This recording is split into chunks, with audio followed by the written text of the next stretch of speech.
àbáwò dáadáa ní ìsìn ìtọ́ra jẹ́ wa ti fara gbá mi tọ́pọ̀. ká sowọ́pọ̀ Nàìjíríà kò lè dá. àwọn tí ń sìn lò àwọn tí wọ́n jẹ́ wájú wọ́n kéré sáwọn tí wọ́n já tẹ̀lé. méjì náà nìdarí láyé láti òkè wálẹ̀ ìdarí kanù láti ìsàlẹ̀ lọ sí òkè ìdarí kejì. àwọn ìsàlẹ̀ lọ sí òkè ni wọ́n pọ̀ jù àwọn ní wọ́n ṣe iyebíye jù. òun ló fi jẹ́ pé bẹ́ẹ̀ bá ní pé amúkùn ẹrù ẹ wọ́ á ní ẹwù ìsàlẹ̀ òkè lẹ́ ń wò. lóbìnrin ẹja gbé lárugẹ ká sowọ́pọ̀ òun láfi ṣe láàárọ̀ ẹ̀. lẹ́yàmẹ̀yà yìí àlọ́ ti tó kẹ́. èmi nìkan kọ́ ni wọ́n tún kètò tààrọ̀ ọ̀rọ̀ ló. olówó fẹ́ mi ọ̀parí dẹ̀. lápàtó mi Miriam Afọlábí náà mẹ́mẹ́. àlejò wa. lọ́kùnrin lóbìnrin ẹ jẹ́ ká gbé. àwọn tí a máa ń wo sàkó òòlù tó jẹ́ pé ní ti ẹni pé ká wo wájú ká wo ẹ̀yìn torí pé bí láti jẹ́ kí nǹkan tẹ̀ síwájú. pẹ̀lú Yorùbá. asọ̀rọ̀ yẹn rọ̀ ni wọ́n public analyst. ẹ jẹ́ ká gbé lárugẹ. Shehu Danfulani Modibo. àwọn ni àlejò wa láàárọ̀ ẹ̀. àníká sowọ́pọ̀. Miriam Afọlábí bò ní ṣe dáadáa alájí ó tiẹ̀ ti wá kí n gbogbo òní pé ṣe dáadáa alájí àti ríra bí ẹlẹ́ẹ̀kẹjọ láàárọ̀ báyìí. àrírangbà tó wá tọrọ omi gbóná lọ́wọ́ mi àrírangbà tó wá tọrọ tíì náà ti wò fún ọ àrírangbà tó ní pé ọ̀tàkà sí mi náà mo ní gbogbo ẹ̀ náà. There is love in sharing and you have already said it. Love in sharing so pin kúrò náà. Hello, good morning, listeners. You're welcome to. Seriously. No, I'm not interested in that. I only love in sharing. Love in sharing good things. So pin kúrò náà. Are you a patriotic Nigeria? Are you? Patriotic. Anyway, I'm coming back to you. Hello, good morning, listeners. You're welcome to that program that addresses our, concerns as a nation, Oroilu, on Sobi 101.9 FM, the station that exudes excellence. My name is Miriam Afọlábí, and I think, as Okpa has rightly said in Yoruba, Baba Yoruba, we are going to be talking about the downfall in Nigerian economy and, what has been happening yesterday, today, and the way forward. Yes. We have a public analyst in the studios today, Shehu Modibo. Welcome, sir. Good morning, welcome. Thank you very much. Yes, ọ̀rọ̀ rẹ ti gbọ́n bí Mariam náà ṣe jẹ́ mọ́lẹ̀ lọ́dọ̀ tẹ̀ ṣe gbọ́. Bí wọ́n bá sọ pé amúkú ẹrù ẹwọ́ yóò ní ẹja ń wòkè ẹ̀wò sàlẹ̀ ẹni àwọn Yorùbá mọ́nimọ́ni máa sọ. A fẹ́ wo ètò ọrọ̀ ajé ilẹ̀ Nàìjíríà tó jẹ́ ti a lánàá. Ibì kan láṣà ti ń bá bọ̀. Kí wọ́n tó pè wá papọ̀ kí wọ́n tó pè wá ní tí wọ́n pè wá. Ibì kan láṣà ti ń bá bọ̀. Ibi tá a wá bàdé àti bí à ń lọ bọ́rọ̀ ṣe rí yìí òun la fẹ́ wò. Lẹ́ẹ̀kan sí i Shehu Danfulani Modibo àwọn ni àlejò wa bàbá ẹ káàárọ̀ lẹ́ẹ̀kan sí. ẹ káàárọ̀ o. bẹ́ẹ̀ bá ti ń gbọ́ wa lédè fíntífínrín lẹ́ẹ̀mọ́ gbọ́ wa lédè tíantí àti Yorùbá ṣùgbọ́n ju gbogbo ẹ̀ lọ ẹ̀yin tí ẹ bá láǹfààní àti gbọ́ wa ẹ máa lọ sí ìkànnì káríẹnibáraẹnidọ́rẹ̀ẹ́ wa èyí tá a mọ̀ sí Facebook ẹ lọ sí Sobi 101.9 FM lórí Facebook ẹ lọ lè láìkí ẹ bá ti gbọ́ wọlé tẹ́ ẹ ta ago ẹ lẹ̀ yọ ọmọ sọ fún yín pé wọ́n tó ti bẹ̀rẹ̀ ètò oní ọmọ táyín kóbólókólóbó tí ọmọ táyín jí ní gbogbo ìgbà bàbá ti bẹ̀rẹ̀ ètò lápá abẹ́tà wà yìí ṣùgbọ́n fún tààrọ̀ yìí ẹ lọ bẹ̀rùn àwọn ìrònú yín ẹ fi bẹ̀ pásìkò bá tó bá bá ń tà ń bá bọ̀ mu àá tó taari ẹ̀ síwájú àlejò wa ẹ jẹ́ wọn á ṣe báyìí àlejò ẹ̀yin náà ti gbọ́ ní tá a fẹ́ pẹ̀kẹ́lò àmọ́ omi lákọ̀ọ́tẹ̀ ká tó tẹ̀yàn rìn kíní kan lákọ̀ọ́tẹ̀ kékeré kan tó dún ẹ jẹ́ akọ́gbé nípa tànà nípa ọ̀rọ̀ ń tá a lè pè ní ọrọ̀ ajé ilẹ̀ Nàìjíríà torí pé láàárọ̀ yìí lónìí ẹni tó bá lára mu ò pọ̀ mọ́ bóòlà náà wá ṣe rí ibo la ti ń bá bọ̀ nípa ètò ọrọ̀ ajé wa ká ti bẹ̀rẹ̀ Shehu Modibo. ẹ ṣe gan-an olóòtú iléeṣẹ́ Sobi ò ní bàjẹ́ yóò máa lòkè sí ni àánú Ọlọ́run ìkẹ́ Ọlọ́run oore ibẹ̀ tọ́lọ́run ti ṣe Ọlọ́run ò ní fọwọ́ bàjẹ́ kan. Àmín. ìlú Nàìjíríà ìlú Kwara State ìlú Ìlọrin lápapọ̀ Ọlọ́run ò ní jó bàjẹ́. Àmín. ilé ẹnì kọ̀ọ̀kan ọ̀dẹ̀dẹ̀ ẹnì kọ̀ọ̀kan Ọlọ́run ò ní jó bàjẹ́. Àmín. ọ̀làlá haúlà wàlá quwwata ìlà bíllàhì al-aliyyil azim. ẹ ṣeun olóòtú. ṣe rí ọ̀rọ̀ Nàìjíríà mo ń sọ̀rọ̀ kan mo ní ẹni tí wọ́n bá bí ní 60s tó bá witness gbogbo nǹkan tó ṣẹlẹ̀ ní Nàìjíríà láti 1970 títí dèní kò ní ìdí kó lọ sí School of Economics kó tó bí pé ó understand the economics ìyẹn gangan ó ti sọ̀yàn di professor of economics on his own or her own láìsí pé èèyàn lọ school rẹ̀ nítorí pé kí ni àwa tá a lọ school ní nǹkan bíi 80s yẹn late 70s mo ń sọ ń gbà yẹn pé owó wa ó ní value one bag of rice ń gbà yẹn wọ́n tà níbi 35 naira à ń san school fees ní 50 naira nínú 50 naira boarding house dẹ̀ là ń gbé a lò good 3 months nínú iléèwé school wọ́n gbà mí sí Ansarut Islam secondary school ń gbà yẹn that was 1978 kí n tó wá lọ parí ní Sobi government secondary school lẹ́gbẹ̀ẹ́ wa ń bí báyìí ní tí mo fẹ́ fàyàn bẹ̀ ni pé ṣé ẹ rí ibi tọ́rọ̀ Nàìjíríà ti bẹ̀rẹ̀ sí í wọ́ níwọ̀nba tí ìjọba tó ti bìlífù pé ó dìgbà tá a bá tó devalue owó wa nígbà yẹn láàtò rí solution sí problem tá a ní. For example gbogbo early 80s táwọn Ṣàgàrí wà ń bẹ̀ owó wa sì wà about 80 kobo to $1 títí tó fi dègbà tí first time àwọn General Ìdí Àgbọn àti General Buhari owó wa ti wọ nǹkan bíi 85 naira to $1 ń gbà yẹn tẹ́ pé tíyàn bá mú 1,000 naira lọ́wọ́ yóò mọ̀ gba bíi $1,200. Now nígbà tí ìjọba wa ń lọ bẹ́ẹ̀ yẹn ayé ń rọ̀ wá lọ́rùn nǹkan àgbẹ̀ ń lọ because à ń rí tractor rà ní 7,000 naira àwọn èèyàn ń ra mọ́tò 3,000 mọ́tò tuntun ilé ayé wà ń rọrùn ilé ayé wà ń gbẹdẹmukẹ ẹnu wọn bá tá a ní ó tẹ́ wa lọ́rùn a sì ní fọkànbalẹ̀ lórí ẹ̀ kódà mo rántí ijọ́ kan tó yẹ pé bàbá mi tó ẹran léyà tó tóbi jù ni wọ́n rà ní $120 òun ló tóbi jù ní gbogbo àdúgbò wa ẹ wá wo ayé ìgbà yẹn sáyè di òsín ibi tá à ń lọ́kàn yẹn so nígbà tó wá di ìgbà ayé Babangida owó wa sì wà ní $1 to $1 very early àwọn IMF wá dé wọ́n wá ní ṣé bí ọ́ìlì lè ẹ̀ ń tà jù níbẹ̀ lẹ̀ ti ń rówó jù tẹ́ fi ń sọ̀rọ̀ ajé yín òun náà ló kó almost 85% external income yín so bó lẹ ṣe wá sí nígbà tẹ́ ẹ bá ń rí for example káwá ní òkè ẹ̀ ń rí $10 million ní the oil every day owó yín sì wà ní $1 sí $1 ẹ̀yin ò mọ̀ pé $10 million tẹ́ ẹ rí yẹn $10 million ló jẹ́ lábẹ́lé ẹ ṣe báyìí ẹ sì lẹ́yìn nídìí owó ẹ fẹ́ mọ náwó nígbà tẹ́ bá rí $10 million tẹ́ bá rí $10 million yẹn ẹ devalue owó yín by 100%. tẹ́ bá devalue owó yín by 100% instead tó yẹ kó yẹ ó jẹ́ $10 million nínú ilé yóò di $20 million. nígbà tíjọba tọ̀ wò wọ́n rí i pé àwọn ti ní extra 10 million lọ́wọ́ láì gbé láì fà wọ́n gbà ọ̀nà jẹ́ kan tún lélẹ́yìí náà ẹ jẹ́ ká ṣe báyìí náà ṣebí $10 million là ń rí ẹ jẹ́ ká devalue ẹ̀ by 200%.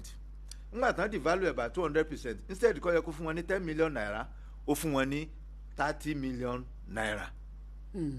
bá a ṣe kẹnubọnú fà nìyẹn là bá ń fà fìn òun ló sún wa débi tá a délé nìyí. níta wọn fẹ́ fàyọ́ ń bẹ̀ ni pé àwọn gbàgbé pé téèyàn bá fẹ́ kólù lẹ́rú téèyàn bá fẹ́ kí ìlú kó ṣubú téèyàn bá fẹ́ ta ìlú padà sí oko ẹ mọ̀ rojú ara yín mọ́ téèyàn bá fẹ́ sọ àwọn gbogbo nǹkan tó wà ń bẹ̀ dáṣẹ́wó téèyàn fẹ́ sọ wọ́n di olè di nǹkan tẹ́ ẹ lè ṣe ni pé kẹ́ ẹ kọ́kọ́ devalue owó wọn tẹ́ ẹ bá ti devalue owó wọn àìrójú àráyè ó bá wọn. wọ́n sì ti ṣe yín fà wá. so ó dàbí ìgbà tá a ní things fall apart and the center can no longer be held. so ńgbà tán ṣe yẹn àwọn wá gbàgbé yí pé the more táwọn bá depreciate owó the more the internal revenue ló máa collapse and the more yẹn lẹ́ń the value of every citizens of your country. reason ni pé in that early 80s èmi wà lẹ́kọ̀ọ́ 86 87 mo wà lẹ́kọ̀ọ́ ńgbà yẹn kò tí ì sí àwọn fóònù tá à ń lò yìí sìn kò tí ì sí àwọn GSM landphone ló wà àdè máa ń ṣe international mo máa ń import àwọn building materials láti Italy a máa ń lọ fóònù lápapá tó o bá fẹ́ fóònù the first 3 minutes nígbà yẹn you will pay 66 naira which is equivalent to $66 first 3 minutes nígbà yẹn subsequent minute tẹ́ bá máa wá ṣe ó máa wá jẹ́ 22 naira per minute which is $22 so first 3 minutes yẹn you first of all say $66 ó bá wàá lo 1 minute kò stop ó bá lo 1 second kò stop kò ní ẹ̀ lò wàá kọ́kọ́ san $66 yẹn ná so ńgbà tí depreciation dé tó di 2 to 1 ẹ wá gbọ́ àwa tá à ń san $66 for first 3 minutes tán depreciate owó definitely owó yẹn padà ó drop sí $33 ó drop sí $33 because 66 naira tá à ń san yẹn tán bá gbé sórí value ó ti di $66 so bẹ́ẹ̀ náà ni every individual gbogbo àwọn iléeṣẹ́ àwọn company wọ́n bẹ̀rẹ̀ sí ń crash down nítorí pé ẹni tó ń san 10 naira fún NEPA nígbà yẹn tó dẹ̀ wà ní $1 to $1 definitely ó ń san $10 nìyẹn every month tó bá di 2 to 1 ìwọ sì ń san 10 naira fún NEPA owó 10 naira tó ń san yẹn ó ti di 5 naira ó ti di $5 in the international value so bó yẹn ṣe ń di value bẹ́ẹ̀ ni gbogbo àwọn system wa bẹ̀rẹ̀ sí liquidate ìyẹn ló fà á tó jẹ́ pé gbogbo system kò lè run mọ́ bó ṣe yẹ kó run nítorí pé kí ni gbogbo àwọn equipment tí wọ́n ń lò àti ìlú òyìnbó náà láti ń gbé wá dọ́là là á fi ń rà dọ́là ló ń determine nǹkan tẹ́ ẹ máa ló máa determine price yín ẹ kódà ká tẹ̀ jẹ́ ká wò ó sìn kán tẹ̀ analyse yẹ kán wò àwọn kán choose state mẹ́ta bíi Lagos Kwara Ogun kán wá ní òkè èló ni bọ́jẹ̀tì wọn in the year 1982 èló ló jẹ́ ní náírà èló ni equivalent in dollar sẹ́ńgbàlà yé mi èló wá ní bọ́jẹ̀tì wọn nísìn èló ni equivalent in dollar ṣe rí i pé problem ti wà so tá a bá ń sọ pé Nàìjíríà ní problem ibi tí problem wa ti bẹ̀rẹ̀ nìyẹn and then òun gangan the source of our problem anybody tó lówó lọ́wọ́ for example ọ̀pá sóbí yes sir ẹni $1,000 ní bank ẹni 1,000 naira ní bank ó wà ní $1 to $1 èló lẹ níyẹn nígbà tí wọ́n bá ní 1,000 naira ní bank owó sì wà ní 1 to 1 $1 to $1 èló lẹ níyẹn ní $1,000 náà ni $1,000 lẹ ní ok káwá gbọ́ pé owó wá devalue to 2 to 1 ẹ sì ní 1,000 naira ní dẹ́wà bank tẹ́ ẹ bá gbé síta tẹ́ ẹ bá fẹ́ sẹ́ ẹ lónìí ó fún yín. ó fún mi $500 tó kù ńkọ́. èmi àwọn ọmọ ibi tó há sí o. tó ẹ ti lose yẹ to devaluation nìyẹn. so ìyẹn ló fà á tí state government local government every individual can no longer perform their responsibility the way they should torí pé wọ́n ti fi indirect devaluation yìí wọ́n ti fi kó wa lómi ọbẹ̀ jẹ́ kì í ṣe pé economy wa ló ń determine currency wa ní Africa deliberate devaluation ni mo ti gbọ́ lẹ́nu Emefiele former CBN governor only we deliberately devalue the currency in order to give more spending power to the federal government. So it's a serious statement tó jẹ́ pé tó bá yẹ pé ní advanced country ni wọ́n á sùn rẹ̀ fún nǹkan tó sọ yẹn irú ẹ̀ náà ṣẹlẹ̀ l'Argentina nígbà tó wọ́n depreciate bọ́mídà pé àwọn yẹn kàwé wọ́n dẹ̀ ríta kálukú bẹ̀rẹ̀ sí lọ sẹ́wọ́ wọn gbowó wọn tó wà ní báńkì wọ́n gbà wọ́n change ẹ̀ sí dọ́là wọn wàá náwó òlu wọn mọ́ ẹ má kó bá wa tẹ bá fẹ́ máa rọ́nà economy ẹ máa rọ́nà economy wọn so bọ́n ṣe ṣe ìyẹn gan dẹ̀ ló fà á tí gbogbo system wa fi crash tó fi di pé corruption pọ̀ because nǹkan táwọn èèyàn ní lọ́wọ́ kò sí value lórí ẹ̀ mọ́ ó wá create greediness into people's mind ó fún wọn ní mindset greediness yẹn ipa kí ni mo fẹ́ ná lọ́la kí ni mo fẹ́ ná lọ́la kí ló fẹ́ kù sí mi lọ́wọ́ from there ó wá sọ gbogbo wa di olè ọ̀sán gangan nítorí pé the fear of unknown ipe kí ló fẹ́ ṣẹlẹ̀ lọ́la eléyìí kò fálù nǹkan kan mọ́ mo wo lórí social media of recent ọmọ Hausa kan ó bẹ̀rẹ̀ sí bú Dangote lórí ibú ni ó ń ta sìmẹ́ǹtì ní 4,000 naira ó ń ṣe kíní kan ní kíní kan mo dẹ̀ ní èmi náà ní platform tèmi tá à ń pè ní concerned citizen wọ́n wá post kíní yẹn sórí ẹ̀ so ń gbà tán wá post kíní yẹn sórí ẹ̀ mo wá àwọn èèyàn wá bẹ̀rẹ̀ sí ń sọ̀rọ̀ pé àwọn tó ń ba Nàìjíríà jẹ́ nù àwọn tó ń ṣe kíní kan ní ẹ̀ mo wá ní gbogbo yín tẹ̀ ń sọ̀rọ̀ yẹn mo ní ẹ̀ kan mo lẹ́ẹ̀dá kan mọ́ mo ní brain wọn ti kó wọn kàn kó nǹkan sínú ẹ̀ wọ́n ní kí n sáwò mo ní náà nígbà tí Dangote ti ń ta sìmẹ́ǹtì ti ń tà ní 1,500 naira 1,500 èló ni dọ́là wa ń gbà yẹn dọ́là wa nǹkan bíi 170 naira to $1 àbí tá a bá wá calculate iye tó jẹ́ ń gbà yẹn about 8 point something dollar ló ń ta 1 bag of cement nígbà tó wá devalue tó di 200 naira bọ̀mọ́tì kúrò ó di 1,700 and something nígbà tó kúrò ní rí yẹn tó di 300 tá a bá wá wo 8 point something $, to exchange of 500 naira to $, èló ló jẹ́ lẹ́ni 4,000 plus right sìmẹ́ntì tó ń tà fún wa kì í ṣe pé Nàìjíríà nìkan ló ń tà fún wọ́n ń gbé lọ other African countries wọ́n ń gbé lọ other part of the world dọ́là ló ń determine price iye tó ń tà so nígbà táyìn bá sọ pé kó máa ta sìmẹ́ntì fún ẹ̀yìn ní 150 naira à 1,500 naira èló ló jẹ́ ní dọ́là mo gbọ́ ọ̀rọ̀ tí El-Rufai náà sọ gọ́vnà Kaduna State ó ní àwọn Cameroon ó ní wọ́n ti refineries wọn ó ní wọ́n bẹ̀rẹ̀ sí kó petrol wa ó ní wọ́n ń kó lọ sí Cameroon ọ̀dọ̀ wọn wọ́n àṣẹ ní kó lọ each time tó wá bá ti wà devalue ọjà wa wà cheaper to them tó wá bá ti devalue ọjà wa wà cheaper to them ó easy fún wọn láti wá smuggle bíi ju pé káwọn láwọn produce lọ́hùn lọ ẹ̀yin tẹ́ ẹ sì wà níbí ẹ lè refine reason tẹ́ ẹ fi lè refine ni pé wùrúwúrú tó di ànsálẹ̀ máa ń ṣe 6,000 products ló wà nù crude oil apart pé à ń get petroleum à ń get diesel à ń get gasoline à ń get everything, there are petrochemical products tó wà about 6,000 products. ẹ̀yin náà ti rí i pé tẹ́ bá ń sọ pé ẹ̀ ń campaign pé máa refine, ìrọ̀lẹ́ ń pa ẹ̀ lè refine nítorí pé kí ni tẹ́ bá ti yọ petrol tán, tẹ́ yọ diesel, tẹ́ yọ oil, tẹ́ yọ vaseline, tẹ́ yọ gbàgà, gbogbo yòókù ẹ̀ ń bọ́ọ̀nù ẹ̀ ìwé ni tó ń waste. So ó wà cheaper fún yín pé kẹ́ ẹ lọ import to refine product wá fún wa ju pé kẹ́ ẹ lẹ́ẹ̀ refine lọ. tẹ́ ẹ bá fẹ́ refine, you need to set up a petrochemical industry apart from the refineries tó máa reprocess àwọn waste product tó bá tẹ́ bá define kúrò nínú àwọn kan tẹ́ ń produce yẹn.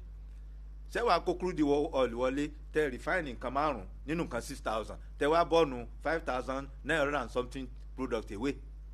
kò possible. Àmọ́ wọn ò ní sọ fún wa pé problem báyìí là ń face. The same thing happen nígbà tí wọ́n máa ń sọ fún wa pé subsidy. èmi ń sọ fọ́mọ Nàìjíríà yìí pé kò sí nǹkan kan tó ń pè ní subsidy, olè ló wà ń di ẹ̀. kí ló dé tẹ́ sọ bẹ́ẹ̀. ìdí ni pé ẹ wojọ́ tó ti ń yọ ọ̀rọ̀ subsidy, ṣé subsidy tán ni? Ọbásanjọ́ yọ subsidy, ó lóun yọ tán pátápátá. nígbà tó ń fẹ́ yọ tán yìí onígbà náà á cancel toll gate, á cancel gbogbo ẹ̀, ó dẹ̀ cancel toll gate, wọ́n yọ gbogbo subsidy tán. kí wọ́n á ló tó mú subsidy padà? kí ló dé subsidy ò kì í tán? ní tí ò mú subsidy tán ni pé gbogbo ìgbà là ń devalue owó wa. For example, ẹ̀ ń ra 10 litres, example ni mo fi ṣe o, àbí 10 litres of oil ẹ̀ ń rà ní $100. $100 yìí owó wa dẹ̀ wà ní 200 naira to $1. tẹ́ ẹ bá wá fẹ́ ra 10 litre yìí ẹ nídìí $100 bí ẹ̀kọ́ ni. so ẹ nídìí 200 naira naira to $1. That is 20,000 kọ́ yẹn ni. ok ẹ jẹ́ ń lo $1 kó lè yí àwọn èèyàn. $1 lẹ́ fi ń ra 10 litres láti ìlú òyìnbó lẹ́ fi ń gbé wá síbí báyìí. fún àpẹẹrẹ owó wa dẹ̀ wà ní 200 naira to $1. now each time tẹ́ bá ti fẹ́ gbé 1 litre yẹn wọlé ẹ nídìí 200 naira. àbí ẹ̀kọ́ ni owó yín wá di 300 naira to $1. èló lẹ nídìí láti fi ra $1 láti fi hard mọ́ 200 naira tó wà nílẹ̀. ẹ nídìí another 100 naira. àbí ẹ̀kọ́ ni kó fi pé 300 naira kẹ́ ẹ fi ra ọ́ìlì, kẹ́ ẹ fi ra petrol $1 yẹn, àbí kó fi pé $300. now ṣé wá rí $100 yẹn ìjọba ò wá fi kún. owó tí wọ́n fi kún yẹn náà ń pè ní subsidy, wọ́n fi subsidize yẹn. ṣé ń gbálàyé mi? àwọn ọ̀wá ní sọ fún yín pé àwọn ti fi 100 naira kún torí pé 200 naira lówó yín tẹ́lẹ̀, owó yín tó di 300 naira yìí àwọn fi 100 naira kún káwọn fi lè gbépo wọlé fún yín kẹ́ ẹ fi lè máa ríra níye tẹ́ ń rà tẹ́lẹ̀. ṣẹ́gẹ́tì mi sìn wọ́n ti 100 naira kún o, tó bá tún wáyá tówó tún di 400 naira to $1. ẹ sì nídìí $1 láti fi gbé 10 litre wọlé, èló lẹ́tùn fi kún yẹn, lẹ́tùn ló máa wá yẹn 200 naira. ẹ fi kún 200 naira tó wà tẹ́lẹ̀ á di 400 naira. ìjọba ó tún wá mú kẹ́lẹ́kẹ́lẹ́, wọ́n ó tún mú 200 naira, wọ́n ó tún fi kún 200 naira yẹn, ó máa di 400 naira, wọ́n ó fi gẹ́tì $1. wọ́n wàá gbé wọlé, wọ́n wàá máa continue bẹ́ẹ̀ tó bí lẹ́yìn oṣù mẹ́fà wọ́n wàá sẹ́ẹ̀tì àwọn kan kí wọ́n máa pariwo pé subsidy yìí ń pọ̀, iye báyìí làwọn ná lórí táwọn fi ń subsidize fún yín, iye báyìí làwọn ná táwọn fi ń subsidize fún àwọn yẹn wàá máa pariwo. wọ́n mọ̀ pé ọmọ Nàìjíríà alákọ̀ọ́gbàgbé ni wá, and then most wa are understanding economics kankan.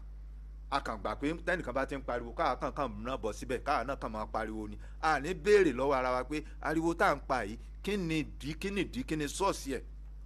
tó bá yá wọn làwọn yọ subsidy, tó bá tún wá yọ subsidy wọn wàá gbé petrol lọ sókè. èmi fẹ́ challenge wọn àwọn ìjọba pé òkè èló ni pump price máa jẹ́ tó wá bá wà ní 150 naira to $1. ǹjẹ́ subsidy máa wà mọ́? kò lè sí subsidy. so àwọn ni wọn ò lè guide currency wa, náà jẹ́ kí gbogbo rẹ́dẹ̀rẹ́dẹ́ ó máa bá wa, náà jẹ́ káwọn èèyàn máa smuggle product wa, ló jẹ́ kí àwọn gbogbo nǹkan rẹ́dẹ̀rẹ́dẹ́ tó ń ṣẹlẹ̀ ló jẹ́ kó pọ̀. ṣé ò dá ń Fúlàní Mádìbò àwọn àlejò wa lórí ìtọ̀rọ̀ ló fún tààrọ̀ yìí a padà sí kíláàsì yẹn nítorí kébì gan yọ sákàndá tó ń ti gègé mo ti ṣe mathematics ń bí tó jẹ́ pé kọ̀ọ̀kan ni wọ́n á ṣe bẹ́ẹ̀ kọ́ wá gbójú kan Miriam Afọlábí yóò láǹfààní àti bá wọn sọ̀rọ̀ lórí ọtí Gẹ̀ẹ́sì torí pé n tá à ń gbéyẹ̀wò ètò ọrọ̀ ajé ilẹ̀ Nàìjíríà ni o, ibi tó ti wọ́ ibi ó ti jàdé mọ́lẹ̀ bóun ni ó ti dìde àná òní àti ntọ́lá gbé lọ Miriam Afọlábí jẹ́ níta rẹ̀ sọ́dọ̀ ẹ̀. Yeah, thank you, sir. I actually really appreciate the detailed analysis of the devaluation of the naira and how it affects us. You know, the economy over the years since the 80s until now, and the way you mentioned petroleum. Yeah. But for the benefit of some of us that were not born during the 80s, like by the time I grew up, this whole devaluation had already started. I already know that, okay, dollar to naira is huge. Now, but there's one thing I want us to talk about. Is the constant changing of the Nigerian currency, Nigerian notes, from changing it to the way it was, from paper to polymer and the coin and everything. I mean, ever since I was born, it's not just once or even twice that this happened. So I want us to link it to the way it actually affects the value of naira. Thank you very much. You see, the amount the federal government or the Central Bank of Nigeria is using to print our currency, each note, is even more than that currency itself. Okay. Because in those days we were spending pounds, and it was about 2 point something pounds, about 1 point something pounds to $1. Okay. Before they now change it to naira, and that time naira was about 75 kobo to $1. And as of that time, to print 1 naira, it costs about 60 cents or 75 cents. So each time the naira goes into devaluation, it affects all aspects of life. Okay. If I tell you now that the amount being spent to print 20 naira is more than 100 naira, can you believe it? To print 20 naira is more than 100 naira. To print 20 naira notes. It's more than 100 naira. To print 15 naira is even more than 200 naira. Because each time the naira note is there, and naira keep on depreciating every time. The equipment, the ink, everything they were using is being imported into the country. Okay. And so the dollar stays where it is, but your currency keep on fluctuating. So each time it does that, it brings about problem internally to us. Okay. Government didn't want to tell us this is how they have been doing and this is what they have been doing. And that is part of the essential problem we are facing today. Even look at the Nigerian workers.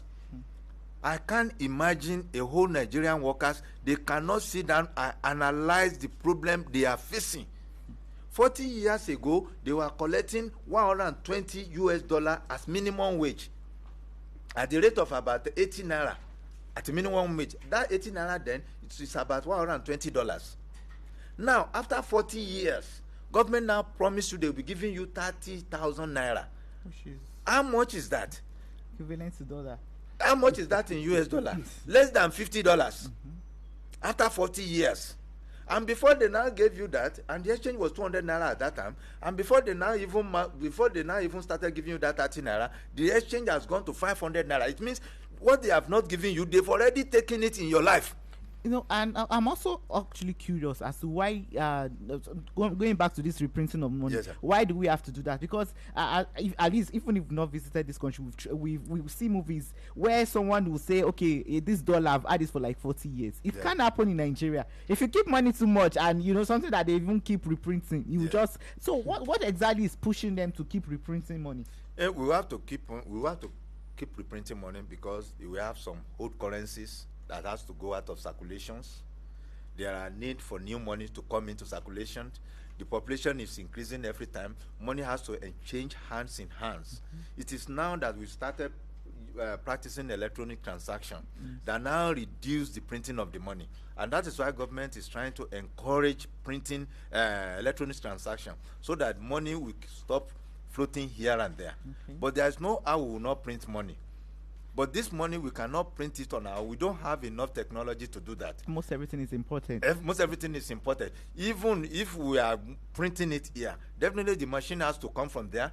The chemicals that will follow it, it has to come either from Switzerland or from America or from this or from that. So there is no how we can do it on our own. The dollar has to determine our system. The expatriates that will come from US, from whatever to come and do this money, they are based on hourly payment, and you still pay them in US dollar. You can't pay them in naira. No. So all those things now acquire to more printing money and the cost of printing money.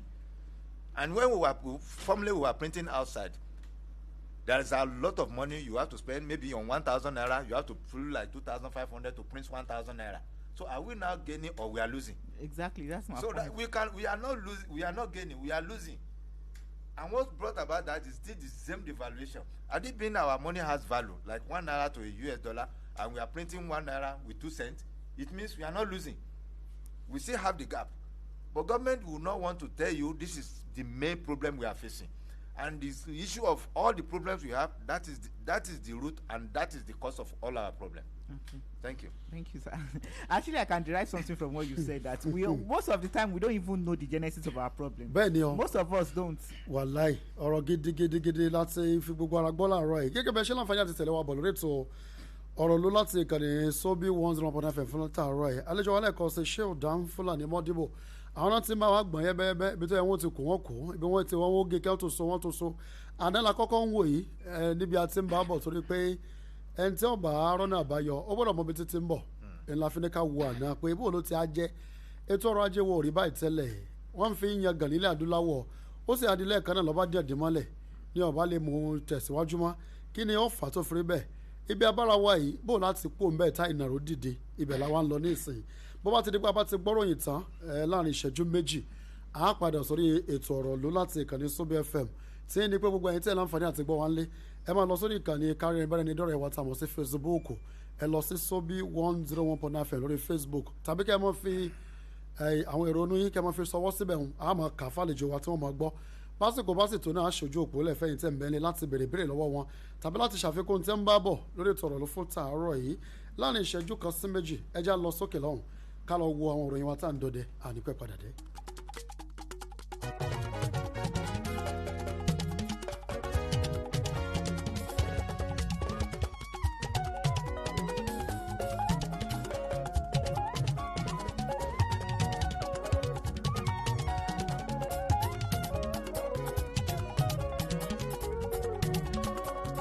ẹ jẹ́ ká sowọ́pọ̀ kí nàìjíríà kó lè dá ẹ jẹ́ ká sowọ́pọ̀ ká lè gòkè àgbà ká lè tẹ̀síwájú ká sowọ́pọ̀ ẹ jẹ́ ká sowọ́pọ̀ tàwùsà ti yí nàìjíríà kó lè dá pẹ̀lú yorùbá wa ẹ jẹ́ ká sowọ́pọ̀ ká lè gòkè àgbà ká lè tẹ̀síwájú. It's 10 o'clock. Sobi 101.9 FM. Aago mẹ́wàá ti lù. Sobi 101.9 FM. Sobi 101.9 FM News. Local, foreign, sport, business and entertainment, 12 noon, 4 p.m. and 6 p.m. only on Sobi 101.9 FM.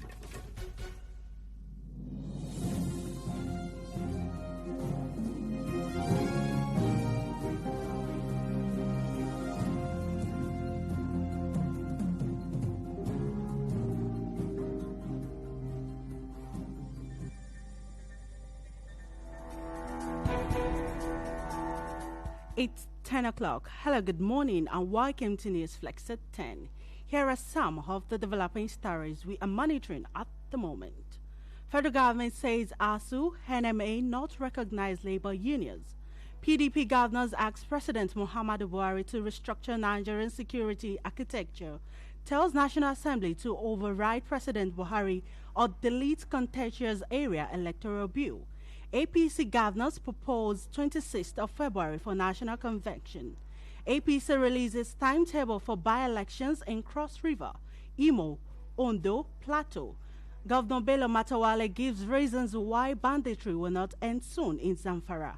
Jigawa State Governor defends colleagues on allegation of using convoy of 30 to 40 vehicles.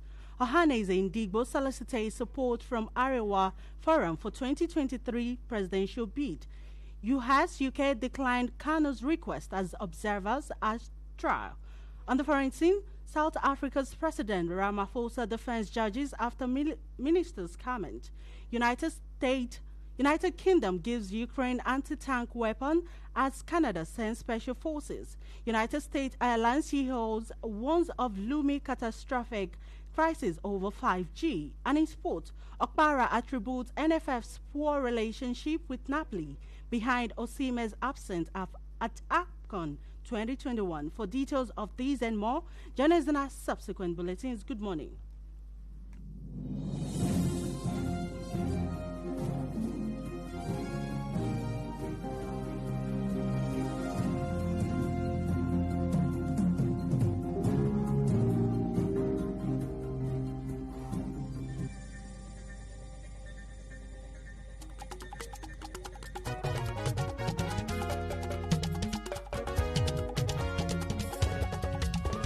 àti lọ àti dé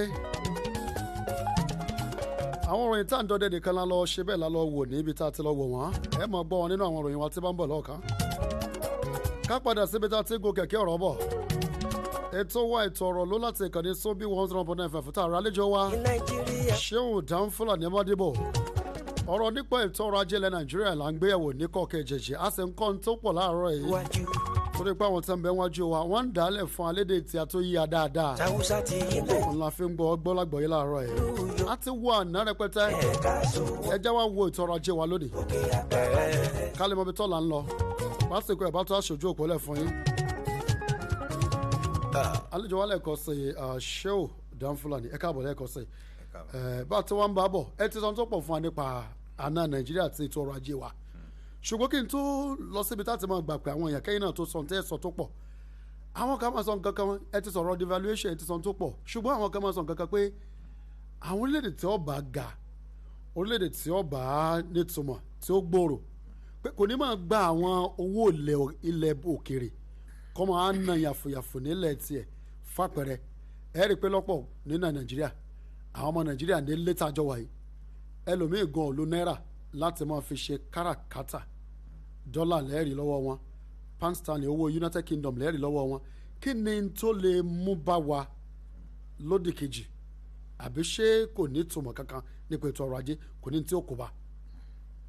ẹ ṣe gan-an olóòtú àti wo àná nàìjíríà àwò ní ìbéèrè tẹ kọ́kọ́ béèrè ni pé ǹjẹ́ ó tọ̀nà pé ká máa gba owó láti ta ká máa ná owó tá ń lé ká máa wá ná yàfùyàfù ó tọ̀nà ká gbowó láti tà bọ̀tí tá a fẹ́ lówó yẹn fún ìyẹn ni kókó bẹ̀.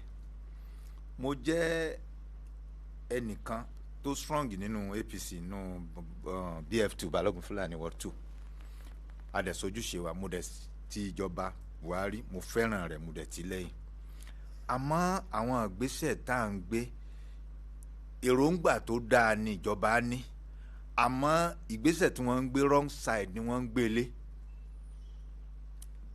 ọ̀rọ̀ ìfẹ́kọ̀lé léyìí o à ń sọ̀rọ̀ ohun tí ń ṣẹlẹ̀ Nàìjíríà open lane nídìí pé kí ni for example aya $10 billion aláàfin ṣe railway láti afẹ́fẹ́ railway maybe Lagos to Port Harcourt kìnìkan Kano kìnìkan Lagos kìnìkan yes it's a good intention but ǹjọ́ yẹ ká yá owó láti fi ṣerú iṣẹ́ bẹ́ẹ̀. láti sọ pé a fẹ́ ṣe reluwé. láti fẹ́ ṣe reluwé. adúrú bílíọ̀nù yẹn nígbà tí àwọn kọ́ńpìnì kan wà ní Germany wọ́n wà ní United States wọ́n wà ní Japan wọ́n wà ní Korea tó jẹ́ pé wọ́n lè build ẹ̀ pẹ̀lú owó ara wọn tí wọ́n dẹ̀ máa rọ́ọ̀nù ẹ̀ fúnra wọn. àwọn yóò kówó tiwọn wá. àwọn yóò kówó tiwọn wá. wọ́n dẹ̀ ṣe. wọ́n wà ní pé reluwé láti Kano ṣe kó. bẹ́ẹ̀ni àti ṣe. tó yẹ pé ìjọba yóò kàn máa gba tax lórí ẹ̀ ni wáyé láti máa lọ yáwó láti ṣerú nǹkan bẹ́ẹ̀ yẹn tó bá yẹ pa ní. we live like a privatization the way you're saying it. not even private companies does projects and sometimes federal government and private company can liaise together and build something better. Now nígbà tá a bá nílò $10 billion tá a wá lọ gbà tí company kan dẹ̀ wà tó bá di pa ní èròǹgbà tó dáa fún ìlú wa ni tèmi jẹ́ president nǹkan tí màá kàn sọ ni pé o a fẹ́ build railway Ìlọrin Lagos Ìlọrin Kano Kaduna Tejina Kano Kaduna from Lagos to Port Harcourt from Lagos to kini kankankan àwa béèrè àwọn foreign company àwọn foreign firms tán lè build kini wọ́n wá bẹ̀rẹ̀ sí bring application wọ́n wá gbé wọn lépètò ẹ ṣe feasibility study yín kínníkínní yìí máa kọ́ sí yín láti build railway from Lagos to Kano to pass through Ibadan goes through Ilorin, go through Jeba and so on and so forth. Tambani okay, àwọn fún wa ní $5 billion làwọn fi build there. Government àwa come okay, we are going to give you 60% of this money. Ẹ̀yin ná 40% yẹ. Àwọn mú dá mẹ́fà nínú dá mẹ́wàá. Ẹ̀yin mú dá mẹ́rin. Ẹ̀yin mú dá mẹ́rin. Irú owó dá mẹ́fà yẹn ìjọba lè yá lọ́dọ̀ World Bank. Ẹ fà àwọn company tán bá parí iṣẹ́ yẹn tán bá parí project yẹn ìdá mẹ́fà yẹn gangan ẹ̀ tún wá ní kó lẹ̀ ẹ wà ta shares ẹ̀ fọmọ Nàìjíríà with your interest tẹ bá ta shares ẹ̀ yẹn kọ́ báyìí pé $5 billion lẹ́gbà lọ́wọ́ World Bank ẹ wà ta shares tẹ bá bàtà tẹ bá máa ta shares yẹn tán ẹ máa realize bàbá $8 billion ẹ dá owó tẹ gbà padà lẹ́tùn jèrè àwọn ọmọ Nàìjíríà náà máa ní 60% of that product of that project wọ́n máa run ẹ̀ successfully train ìbàjẹ́ ń bì kan train ṣe kíní kan bì kan kò kan tẹ́ anybody ìjọba wà máa gba tax tẹ́ ẹ bá wọ train láti maybe Ìlọrin sìn ẹ lọ sí Kánò bóyá 3,000 ní speed train gbé yín nínú 3,000 yẹn bóyá 10% ní tax gọ́ọ̀mẹ̀ntì ń bẹ̀ ìjọba wà máa gba tax lórí yẹn lórí ẹnì kọ̀ọ̀kan tó ń wọlé lórí profit wọn ó tax wọn kẹjọ kan kí ló kàn jọba ń pa pé ẹ ń lọ yáwó ẹ ń build the train ẹ ń build the railway kò kàn wá ká kò ní ìdíkà lọ yáwó tó bá yẹ pa ní good intention nítorí yẹ ká fowó ṣe ọ̀tọ̀ gbogbo àwọn ọ̀nà wa tó bàjẹ́ à ń gbà wọn owó jáde à ń ṣe ọ̀nà express road láti Èkó lọ sí Kánò láti Benin kan lọ sí Òwèrì lẹ́kọ̀ọ́ Niger bridge gbogbo ìyẹn tó bá yẹ pa ní good intention lọ́dọ̀ tèmi as a president mi nílò láti ṣe yẹn ní tí màá ṣe ni pé màá sọ fún Julius Berger ọ̀ya láti Ìlọrin sí Èkó afẹ́ sí ọ̀nà ọ̀ya ẹ̀yin ẹnìkan mú láti Ìlọrin sọ́yọ́ kẹ́nìkan mú látọ̀yọ́ sí ti tógètì àárín kẹ́nìkan mú látògètì àárín dẹ́kọ̀ ẹ̀yin company mẹ́ta ẹ take over ẹ ṣe within àfúnyín ní 3 years tẹ́ ẹ bá ṣe tán within that 3 years ẹ gbowó yín for the next 25 years. lẹ́yìn 25 years yẹn tẹ́ bá fẹ́ hand over ọ̀nà yẹn padà fún wa standard báyìí lọ́nà yẹn gbọ́dọ̀ wà kò gbọ́dọ̀ sí potholes kankan lọ́nà at every 5 kilometres there must be a stopover táwọn ambulance máa wà ń bẹ̀. There must be street light, there must be telecommunication system, there must be an ambulance. All these things has to be spelled out quite well. Kì í ṣe pé ká máa sọ pé à ń ṣe ọ̀nà ẹ wo gbàtà tí ń ṣe ọ̀nà Lagos to Ibadan more than láti gba Ọbásanjọ́ first term di sí wọn ò tí ì parí. Lagos to Benin kọ́. Lagos to Benin kọ́ wọ́n sì ń bọ́jẹ̀tì owó síbẹ̀ every year bóyá wọ́n rò pa àgbàgbé pàwọn ti bọ́jẹ̀tì owó síbẹ̀ ní last 2 years ni owó mi bá tún dé wọn làwọn fi ṣe Lagos to Ìbàdàn owó mi bá tún dé wọn làwọn fi ṣe Lagos to kìnìkan owó mi bá tún dé the same ọ̀nà náà lẹ̀ ń bọ́jẹ̀tì owó sí ṣé ẹ̀ wá ní rẹ́kọ̀dù rárá ni. omi ń dà sínú.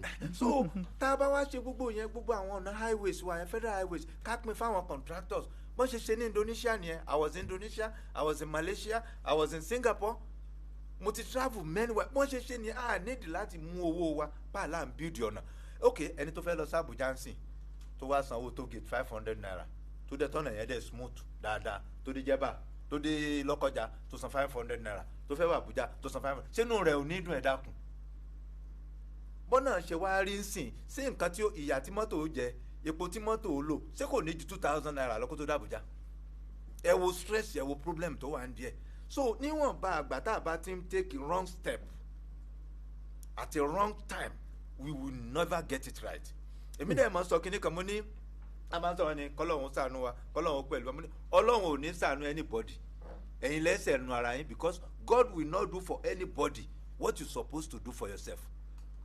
God has his own responsibility. He has created you. He has given you the opportunity to identify the right and the wrong. So it's now left for you to decide which path you want to take. Ẹ wá ń kúrò ẹ̀ ní kọ́lọ́hún ṣàánú ẹ̀yin lẹ́jọ̀kọ́ kí ni nǹkan tó yẹ ká ṣe.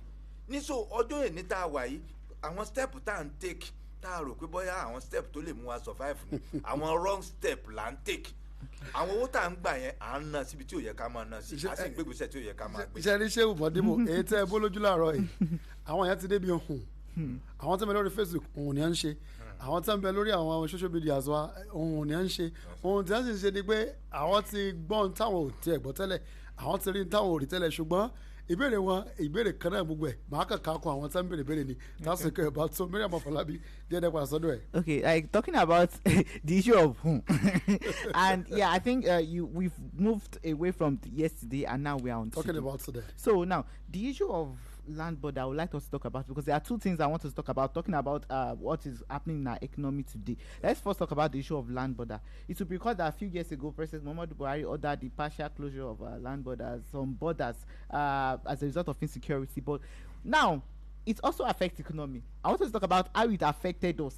That's one. Number two is now talking about importation, placing a ban on importation of some products in order to encourage homegrown. Now I think it was around 2019 that the whole we should start growing our rice.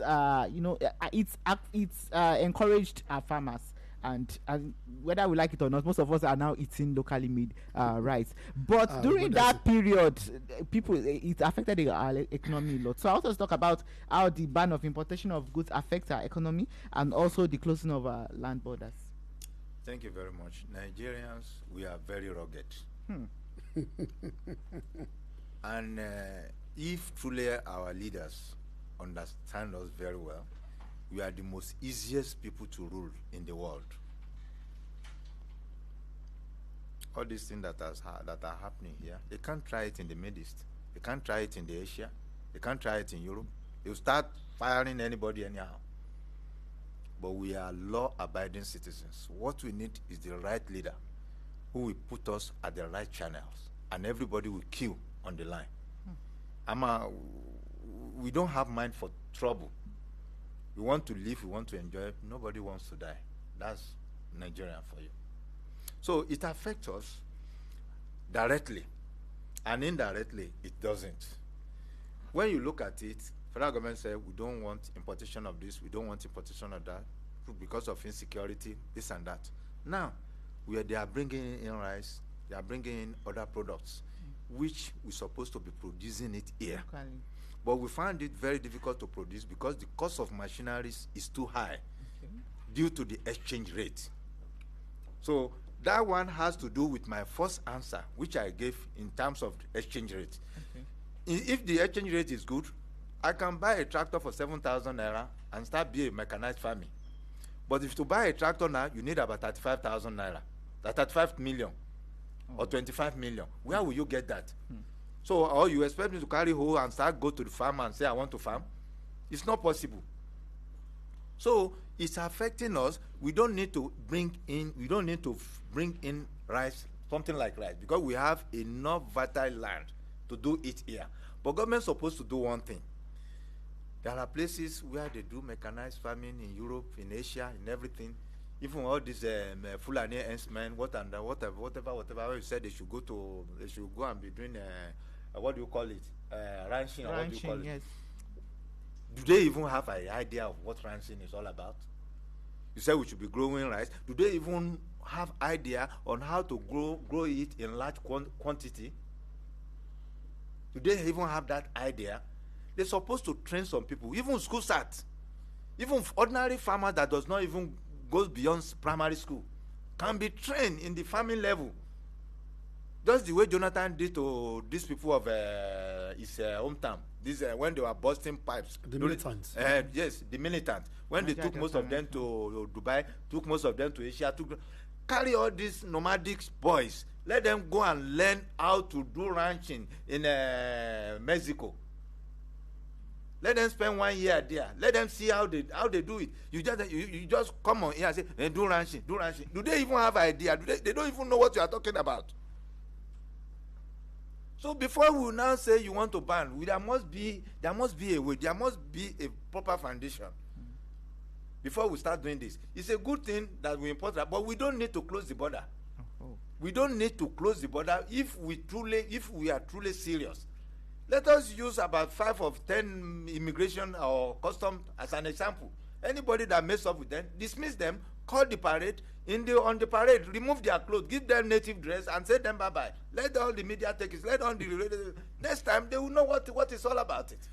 Ọ̀rọ̀ pọ̀ láàárọ̀ yìí ṣùgbọ́n láàrin ìṣẹ́jú díẹ̀ máa ṣe ojú òpó lẹ̀ fún àwọn tí wọ́n láǹfààní àti gbọ́ wálé tọ́rọ́ tún ní ibi ẹsẹ̀ kan tó kù tá a gbé nípa àwọn obìnrin tá a ń béèrè lọ́wọ́ yé bọ̀ àṣé ò dá fúlàní mọ́ dìbò ẹ̀yin tẹ́ láǹfààní àti gbọ́ wálé bóyá ẹ fẹ́ pè wá láti béèrè lọ́wọ́ àlejò wa síwájú sí àbẹ́yìn náà fẹ́ fi kóhun tí wọ́n ti ń bá bọ̀ nọ́mbà tí ẹ pè sí 09124221019 09124221019 àti 080 08051899241 08051899241 àwọn tí ń bẹ lórí Facebook pọ̀ o tó sì jẹ́ pé nǹkan kan náà ní gbogbo ohun tí ọ̀rọ̀ wọn fara ẹ̀fẹ́ máa já sí torí lọ́pọ̀ jù ń bẹ̀ ṣùgbọ́n ẹ jẹ́ ń gbé tí bí pé ká ti bẹ̀bẹ̀rẹ̀ láàárọ̀ ẹ káàárọ̀ kó ojúmọ́ o.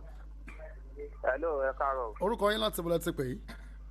orúkọ tèmi ni sọ̀díkì alákòóso látòkè àmì rẹ̀. ọ̀rọ̀ tí àlejò wa ti ń bá bọ̀ nípa ọ̀rọ̀ ètò ọrọ̀ ajé Nàìjíríà wa àti bí a bá dé.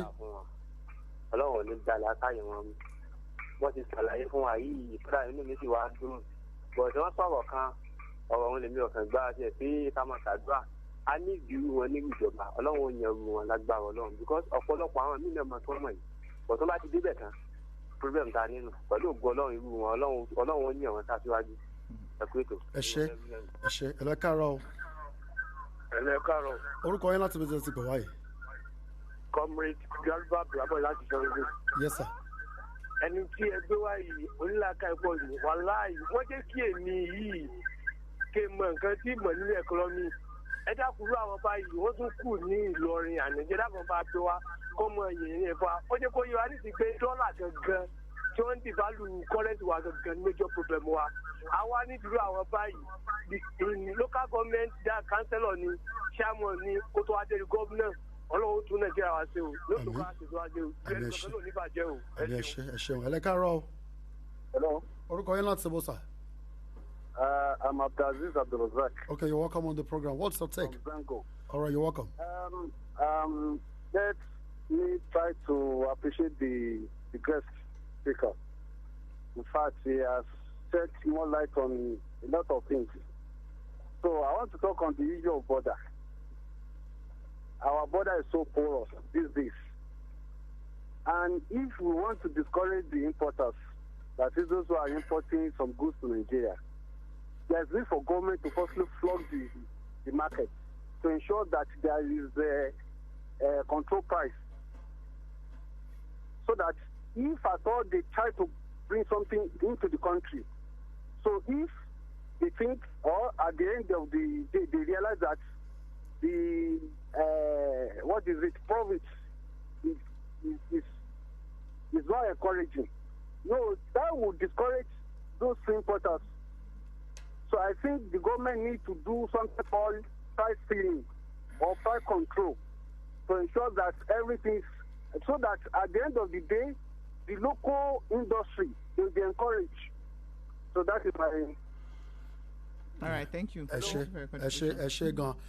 àlejò wa ìbéèrè kan tí mo fẹ́ tún wù mí kó tó di pa tó tẹ̀síwájú ni pé mo rántí dáadáa pé ìgbà tá à ń dàgbà bọ̀ irú èmi mo láǹfààní àti ná 1 kọ́bọ̀ àná 25 kọ́bọ̀ àná 50 kọ́bọ̀ àná 1 naira gbogbo àwọn kìíní tí mo ń sọ yìí àwọn náà ní kọ́tọ̀ ń bọ̀ àmọ́ pé kọ́tọ̀ ń bọ̀ ń gbà náà ìyẹn ni pé owó kọ́ìnsì ṣùgbọ́n lẹ́ẹ̀kan náà àkàrí kọ́ìnsì ńlẹ̀ mọ́ ìjọba láwọn òkú ńlẹ̀ ọmọ Nàìjíríà ò sì ná mọ́ báwa sì ní Amẹ́ríkà ní ìsìn àárí sẹ́ǹtì kódà bẹ́ẹ̀ dé airport wọn ẹ̀ẹ́dì ibi tí wọ́n dá sẹ́ǹtì jọ sí tí wọ́n sì kọ́lọ̀mọ́kọ́lọ̀ àná kọ́tọ̀ ń bọ̀ mọ́ àná kọ́ìnsì mọ́ kí ni ewu tó wà ń bẹ̀ hùn àbí àti bọ́nú ewu ẹ̀ àbí ṣe ń bọ̀ ni ṣéwù. ẹ ṣe gan-an olóòtú ewu tó pọ̀ ló wà ń bẹ̀ nítorí pé kí ni owó wa tá à ń ná kò ní value mo dẹ̀ sọ lẹ́ẹ̀kan mo sọ iye owó tí wọ́n fi ń píríǹtì 20 naira mo sọ iye tí wọ́n fi ń píríǹtì 5 naira iye tí wọ́n fi ń píríǹtì 5 naira gan àbàtà àti something naira náà fi ń píríǹtì 5 naira ká tó wá sọ pé ọ̀rọ̀ dọ́là ká tó wá sọ pé ọ̀rọ̀ coins ẹ wo iye tí wọ́n fi píríǹtì ẹ̀ so owó wa tí ò ní value money but tá a bá fẹ́ sọ pé what is the way out another topic kan tún nìyẹn lọ́tọ̀ tá a tún yẹ̀wò torí tá a bá kẹnu bọ̀ báyìí sìn a máa sọ lọ débi pé a lè mọ tiẹ̀ mọ̀ gbà pé táìmù ń lọ àfi tán bá laago fún yín. a tẹ̀síwájú pẹ̀lú way out lọ́la ni ẹ ká tó wo tàwọn yẹn tó wà mí ẹlẹ́kàárọ̀. ẹlẹ́kàárọ̀. ẹ kó ojú morúkọ yẹn láti bọ̀. Yusuf KPC láti Asadam. Yusuf kílẹ̀ pé.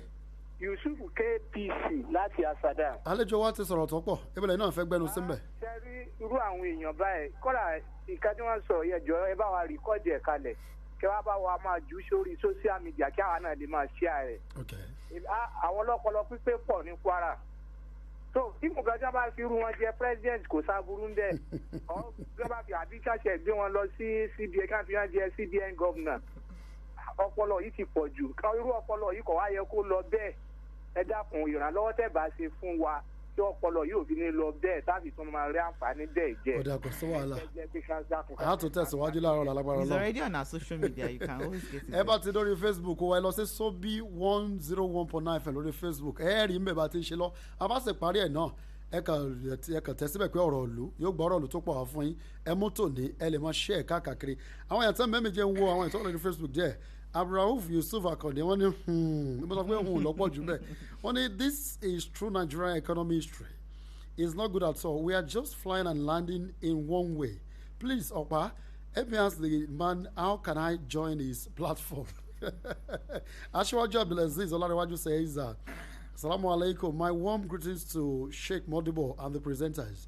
This man is really needing it. His analysis is based on facts and figures. And their country is seriously facing so much problems. And for us to move out of those problems, we sincerely need experts in all parastatals. Àwọn èèyàn tí wọ́n wà ní Facebook púpọ̀ o tabani àtẹ̀síwájú pẹ̀lú ẹ̀. Well done Opasobi and the presenters. I do my cap for the guest in the studio. He's so knowledgeable and analytical. Now I know more about the economy of this country. God bless him, sir. ọ̀rọ̀pọ̀ mbẹ́hùn tabarika máa tẹ̀síwájú ṣùgbọ́n Miriam láàrin ìṣẹ́jú tiẹ̀ lọ́dọ̀ díẹ̀ kémi tó kánlẹ̀ torí a tẹ̀síwájú pẹ̀lú way out lọ́la. Okay.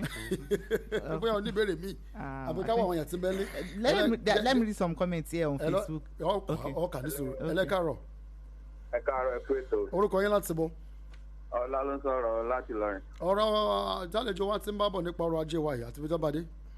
ṣé rí gbogbo ọ̀rọ̀ tí wọ́n ń sọ látàárọ̀ bó ṣe rí náà nìyẹn bọ́tẹ́ rí ṣòro tèmi kàn ń rò bẹ́ẹ̀ náà ni wípé bàbá tó wà lórí inú rédíò yìí nìṣe bàbá tí àwọn gan tó rí fún pírẹsidẹ́ǹtì gbogbo èrò ọkàn wọn yìí wọ́n lè ní ìtẹ́sán láti fẹ́ ṣe é bọ́ àwọn kan máa wà tí ò ní fẹ́ jẹ́ kíkí ní èèyàn ó ṣe é ṣe ìyẹn gangan ní ṣùgbọ́n láti fẹ́ ṣe é tó bá yẹ kó bá fi dáàdì dà tèmi ọlọ́run kọ́ káwọn èèyàn mọ̀ ní kí mò ń wí o ológun tó lè máa pàṣẹ pé ẹ lọ ṣe lé ẹni tó bá sì ní kó ṣe tí ò bá ṣe kán gbé kán lọ pàánẹ̀. Can you say also dojúpọ̀? That's a very strong one from him. That's his own opinion. One thing I was able to pick is that is wanting to have the intention. Is another thing to surround yourself with people that will support your ambition. Let me help you with that. Kẹ́tọ́ dípẹ́ help us. Ẹnìkan wà níbi tó dúró látàrọ̀ ẹlẹ́kàárọ̀. Ẹ sọ́kùn dídé ní tàbí ká ipá tá a bá fẹ́ gbádùn ara wa sà. Yes sir, ẹ kú ètò. Ẹyin rédíò yín lẹ̀ ká lè gbọ́ yín dáadáa. Ṣé tí ń gbọ́ mi báyìí? Kí ni ń padà ní ọdẹ mọ́ bá bọ̀? Bẹ́ẹ̀ni ẹ káàárọ̀ sà. Ẹ ṣeun. Yà ẹ kú ètò. Ẹni tí ẹ gbé wá yẹn. Kí ni òun ṣe dáadáa? Ẹ tẹ̀síwájú pẹ̀lú ohun tí ẹ̀ ń bá bọ̀. Ṣé rí all hands has to be on deck. Ní beside America tó máa fẹ́ fìyàn sí position wọ́n á wo kí n tiẹ̀ làbá wáyé rẹ̀ gan. Irú èmi sìn I'm Libra, we stand for equal justice. Libra, the people that are born within September. So ó máa difficult láti bẹ́ǹdì àwọn èèyàn tán bá wà ní level yẹn wọ́n á wo history ẹ̀ so ní tètè intention yàn òun ló matter. Mo dey believe pé Nigeria can still be better again and Nigeria will still be better. Nínú àwọn tó ti lọ aláwọn tó ní good intention èmi ń tèmi mo gbà pé Abacha ní good intention with Nigeria. Ẹ tó gbà tí bẹ́ẹ̀. Mo gbà bẹ́ẹ̀ pé Abacha ó ní good intention. Ẹ tó sọ lọ́la. Let's hear the vote. Bẹ́ẹ̀ni màá dẹ̀ fún àwọn màá gbé point jáde. Ẹ tó sọ lọ́la. Torí pé ó ti kú yẹn ni wọ́n ṣe ń lo gbogbo allegation tá ń lo against ẹ̀ káwo ohun tó ṣe àwọn tán láwọn àwọn làwọn dá káwo nǹkan táwọn ṣe káwá gbé sẹ́gbẹ̀ẹ́ ara wọn o bí orin òṣùpá. ẹ já ṣe báyìí torí àsìkò wa ká ṣe ìlérí fáwọn èèyàn pé ẹ tẹ̀síwájú bí tẹ́ bá dé lọ́la. Inshallah bikira tó a ti wà nánu a ti tẹnubò ní àwọn afẹ́ wo ọ̀nà àbáyọ ọ̀la àwa dúpẹ́ lọ́wọ́ yín pé wálé ní ṣùgbọ́n gbẹ̀yìn tí ẹ bá jẹ́ pé ẹ fẹ́ béèrè béèrè torí lásìkò lérè àlàǹfààní àti gbà pé lọ́la tí ó pọ̀ odidi 30 ṣẹ́jú láfílẹ̀ fún ìpè lọ́la àmọ́ ẹ ti bẹ̀rẹ̀ látago 9 àbọ̀ ẹ tún pàdé wa lágbára Ọlọ́run ẹ tún pàdé Shehu Danfula ní Modibo lọ́la gẹ́gẹ́ bí àlejò wa lórí ètò ọ̀rọ̀ ìlú torí ní tí wọ́n gbẹ́nu sí tí wọ́n bẹ̀rẹ̀ yìí a gbọ́dọ̀ parí ẹ̀ tá a bá parí ẹ̀ kò ní túmọ̀ adúpẹ́ lọ́wọ́ yín gan Miriam Fafalabi ọ̀rọ̀ tó gbẹ̀yìn lọ́dọ̀ tẹ̀. I just want to thank you so much for your in-depth analysis and we're expecting you tomorrow, so join us tomorrow because I know people are waiting. We promise to bring him tomorrow for more and for your questions and everything. àti gbogbo ẹ̀yin tẹ́ ọ lórí Facebook náà má bínú gbogbo àwọn ìrònú yín pátápátá ẹ láàmú abèrè lóró ọ̀la tí wọ́n di aago 9 ọ̀la lágbára Ọlọ́run ẹ ṣe lẹ́ẹ̀kan sí adúpẹ́ lọ́wọ́ Shehu Danfula ní Modibo awo àná wa wo ní nípa ètò ọrọ̀ ajé awo òní a sì tó wọ̀ lálọ́la lágbára Ọlọ́run tí í ṣe ọjọ́rú ọjọ́ 19 nínú ìrìnàjò oṣù kìíní ọdún 2022 Shehu Modibo adúpẹ́ lọ́yìn lẹ́ẹ̀kan sí. Thank you very much. àmọ̀ retí yín lágbára Ọlọ́run lóòrọ̀ ọ̀la báago mẹ́wàá àbọ̀bá ti ṣe bẹ́ẹ̀ tó gbẹ́nu léra wọn ẹ máa pàdé Adébáyọ̀ Abubakar lórí ètò onígẹ̀ẹ́sì ètí sọ nípa eré ìdárayá tá a mọ̀ sí sport base látago 10 àbọ̀ sí 11 ẹni ẹ padà pàdé tèmi lórí ètò àwa àti ẹ̀yin tẹ́gbẹ́ òṣèlú APC tìpínlẹ̀ Kwara tí wọ́n kó kalẹ̀ fún dé 12 ìyálẹ̀ta títí ìgbà náà ńkọ́ Nàìjíríà wà ní àlàáfíà ẹ ṣé o.